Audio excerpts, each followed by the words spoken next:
Open world games are a dime a dozen in the current AAA market, and it doesn't seem that the craze of such kind of games is gonna die anytime soon, but the best games in this space don't just treat the open world as a fancy marketing bullet point, but rather the central showpiece of the experience. When designed carefully and with proper intent, the open world can be home to inviting exploration and unprecedented encounters.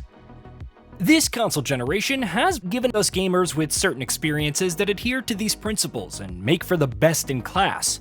And with this feature, we will be discussing exactly this as we run down 10 of the best PS5 games, where going off the beaten path is more fun than sticking to the main quest. Death Stranding 2 on the Beach. Kojima Productions' Death Stranding was a novel idea that birthed an entirely new genre in the medium of gaming, the Strand genre. It wasn't everyone's cup of tea, but those who stuck around found a lot to love in Kojima's post-apocalyptic adventure. With the sequel, however, Kojima Productions has taken what came before to new heights, making the core gameplay a lot better this time around with plenty of new tools and tricks. Much like the predecessor, a lot of what makes Death Stranding 2 so fun and addictive isn't nestled in its main quest, but rather what surrounds that central narrative pillar. The many side quests littered throughout the map are quite literally fetch requests, but Death Stranding 2 smartly introduces complexities and interesting situations onto these objectives that make them feel more like a tick off your journal than chore-like. Doing deliveries and building structures strengthens your social strand level. It gives you more information about this new world and makes this rendition of the world feel eerily alive. Elden Ring. From Software delivered a smash success with Elden Ring, taking everything the team learned from previous outings and delivering a game that's bigger and better in every regard. Unlike many AAA games where an open world is just a selling point to the consumer, Elden Ring takes each virtual square foot of the lands between very seriously, littering the entire map with boss fights, chance encounters, and hidden secrets that make exploration a constantly enjoyable affair. There's a definitive set path that you're supposed to follow, but the real fun comes from venturing off the beaten path and just soaking in the views and exploring on your own. Elden Ring has the ability to surprise you with the vast breadth of secrets available. You could be taken to a secret underground world, you might find yourself in a dream world with legendary dragons, or even traversing down a giant tree. It can constantly wow you with its surprises, and that's the best part of it. Days Gone Remastered. Days Gone might not have been the best game at launch to have come out of Sony's first-party studios, but it definitely has its merits that need to be appreciated on its own terms. Some of the best parts of Days Gone Remastered happen when you stop following the dots on your main quest marker and start exploring the world on your own terms. Riding your motorbike down the jungle line roads are a particular highlight, especially when you have invested some time and points into upgrading your bike. In addition to this, you can also find freaker hordes of varying sizes in and around the open world, and using everything in your arsenal in new and smart ways makes Days Gone Remastered a very special game of sorts. The Witcher 3 Wild Hunt Next Gen Update. CD Projekt Red's The Witcher 3 Wild Hunt is chock full of things to do and secrets to find, and players can spend upwards of hundreds of hours just riding Roach across the grass fields of Novigrad and Velen. The developer is best known for crafting story-rich side quests that span across the continent, and monster hunting assignments that pit you against ferocious beasts who will test your mettle in new and interesting ways. The Next Gen update also brings several graphical improvements to the world of The Witcher 3 and comes packed with the DLCs, making this the definitive package to experience what this game has to offer. Despite its age, The Witcher 3 is undoubtedly one of the best games in its class. Ghost of Tsushima Directors Cut.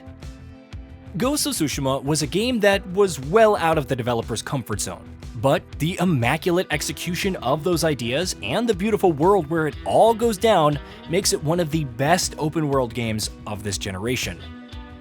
Jin Sakai's tale of freeing his hometown from the wrath of the Mongols is pretty captivating, but you'd be hard-pressed to not fall into the temptation of just leaving it all aside and exploring the island.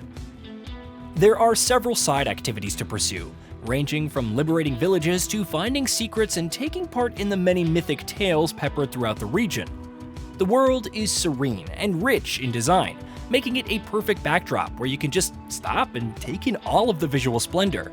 Several activities bring out the best of the world, and it also helps that all of this is quite rewarding. Horizon Forbidden West. Guerrilla Games' Horizon Zero Dawn was one of the most creative games of the last generation, and Horizon Forbidden West improved upon the formula in every conceivable way. Aloy's journey through the Forbidden West takes her through many ups and downs, and it's definitely quite the adventure. But there's a lot of fun to be had in exploring what other avenues the world of Forbidden West presents us with, including, but not limited to, options like side quests, or fights with the machines or collectathons. There's a vast breadth of diverse locales available to explore, and while Horizon Forbidden West sticks to the traditional style of map marker-based exploration, the entire process is quite rewarding to say the least. You can easily spend dozens upon dozens of hours in each area without touching the main quest, but you will still be having a lot of fun doing that. Dying Light 2 Stay Human. Dying Light 2 might not have been the game that many fans wanted it to be, but it is still an immensely fun open world that can soak up days and weeks of playtime. The parkour system is as fun as ever, excellently improving on what came before. So, just traversing from point A to point B can become an act of self-expression as you chain together different moves while jumping through rooftops to reach your destination. There are many activities that you can pursue while you're out and about, taking part in fetch quests, faction missions, or finessing your way through race courses spread across the map. It's a lot of content, and while it's not the most consistent in terms of quality, checking it off and pursuing those opportunities is what makes Dying Light 2 such an engaging game. Marvel's Spider-Man 2. Marvel's Spider-Man 2 can best be described as the original on steroids, and while that definition might sound derivative, Spider-Man 2 is easily the best way to feel like the friendly neighborhood web-slinger. The bigger open world brings with it plenty of new avenues to find interesting stuff to do, which can range from just tracking down gadget chests to pursuing entire side quest chains based on new and interesting characters. And all of that is just pure joy for anyone invested in the Marvel Universe. Dragon's Dogma 2. Open world game Dragon's Dogma 2 is undoubtedly one hell of an experience. But what makes the game stand out from contemporaries has to be the exceptional side content on offer.